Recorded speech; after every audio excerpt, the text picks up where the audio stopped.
Hello everyone, আসসালামু আলাইকুম। আপনারা সবাই কেমন আছেন? আশা করি অনেক ভালো আছেন। আজ আমি আপনাদের সাথে শেয়ার করব ভীষণ মজাদার সহজ একটা রেসিপি, কচুরলতি। আপনারা হয়তো ভাবছেন কচুরলতি রান্না এটা আবার কি এমন রান্না? এই রান্না তো আমরা সবাই পারি, কিন্তু আমি যেভাবে খেতে পছন্দ করি এমন একটি সহজ রেসিপি আজ আপনাদের সাথে শেয়ার করব। তাহলে চলুন দেখে নেওয়া যাক আমি এই রান্নাটি কিভাবে করলাম। প্রথমে আমি এখানে কচুরলতি নিয়েছি।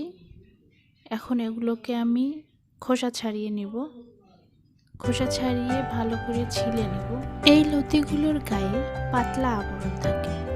এই আবরণগুলোকে এভাবেই ছিলে নিতে হয়। আবার অনেকেই অনেকভাবেই ছিলতে পারে। আমি ঠিক যেভাবে ছিলে নিয়েছি সেটাই দেখানোর চেষ্টা করছি। এখন আমি এগুলোকে টুকরো টুকরো করে কেটে নিব।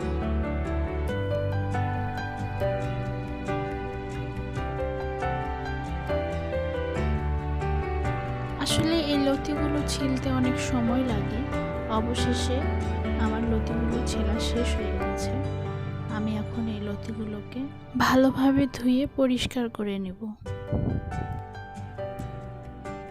তারপর আমি এখানে চিংড়ি মাছ নিয়েছি। আমি এখন এই চিংড়ি মাছগুলোকে ভালোভাবে কেটে ধুয়ে পরিষ্কার করে নেব। অবশ্য এটা করতে হেল্প করছে আমার হাজব্যান্ড। আপনারা দেখতে পাচ্ছেন ও খুব সুন্দর করে চিংড়ি মাছগুলো কেটে ধুয়ে নিচ্ছে। কচুর লতি খেলে একটু গলা চুলকায়, সেই ভয়ে কচুর লতি খাবো না তা তো হতে পারে না, তাই না? তাই আমি এখানে কচুর লতিগুলোকে একটু ভাপিয়ে নিচ্ছি। এগুলোকে একটু ভাপিয়ে নিলে আর গলা ধরে না বা চুলকায় না।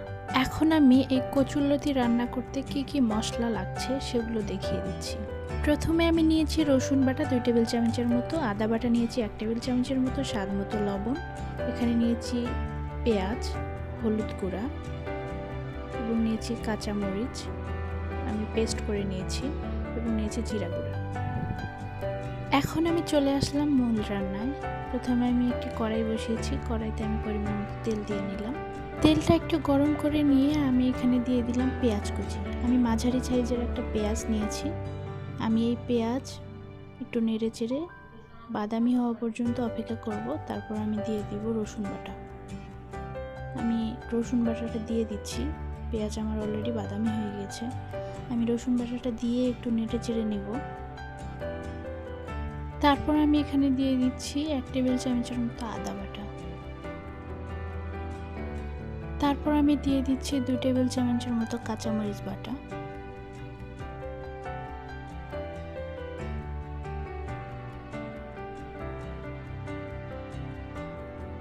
তারপর আমি দিয়ে দিচ্ছি হাফ চা চামচের মতো হলুদ গুঁড়া। এখন আমি দিয়ে দিচ্ছি 1 টেবিল চামচের মতো জিরা গুঁড়া।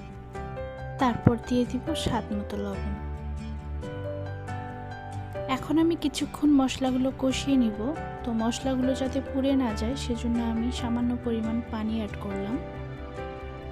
পানি অ্যাড করে এই পানিটা শুকানো পর্যন্ত আমি মশলাটাকে কষিয়ে নেব। আমি মশলাগুলোকে ভালোভাবে কষিয়ে নিয়েছি, পানিও শুকিয়ে গেছে। এখন আমি এই মশলাগুলোর মধ্যে ভালোভাবে কেটে ধুয়ে নেওয়া চিংড়ি মাছগুলো দিয়ে দেব। এখন আমি এই চিংড়ি মাছগুলো দিয়ে ভালোভাবে একটু কষিয়ে নেব চিংড়ি মাছগুলোকে।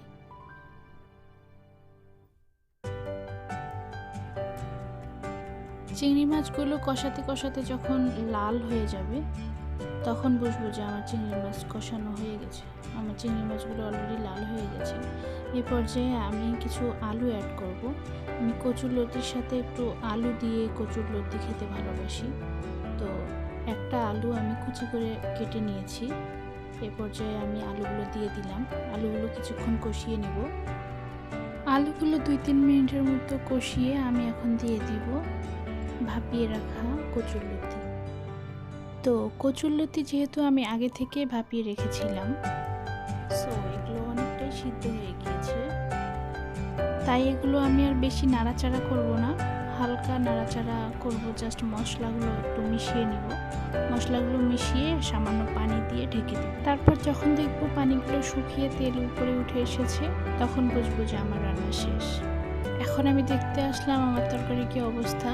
তো আমি দেখতে পাচ্ছি তরকারির পানি অনেকটাই শুকিয়ে গেছে এবং নেড়ে চেড়ে দেখতেছি যে কী অবস্থা। তো আমি দেখতে পাচ্ছি তরকারি আমার রেডি। তো আমি পর্যায়ে চুলাটা অফ করে দেব। এবার আপনি আপনার পছন্দ মতো পরিবেশন করে নিতে পারেন। আমি আমার পছন্দ মতো পরিবেশন করে আপনাদের দেখাচ্ছি। আমার এই রেসিপিটি যদি আপনাদের ভালো লেগে থাকে তাহলে অবশ্যই আমার এই ভিডিওতে একটা লাইক করবেন। আর যারা এখনও সাবস্ক্রাইব করেননি তারা প্লিজ আমার চ্যানেলটি সাবস্ক্রাইব করে পাশে থাকা বেল আইকনটি বাজিয়ে দিন, যাতে আমি ভিডিও ছাড়ার সাথে সাথে আপনারা নোটিফিকেশন পেয়ে যান। আবার দেখা হবে সহজ কোনো রেসিপি নিয়ে।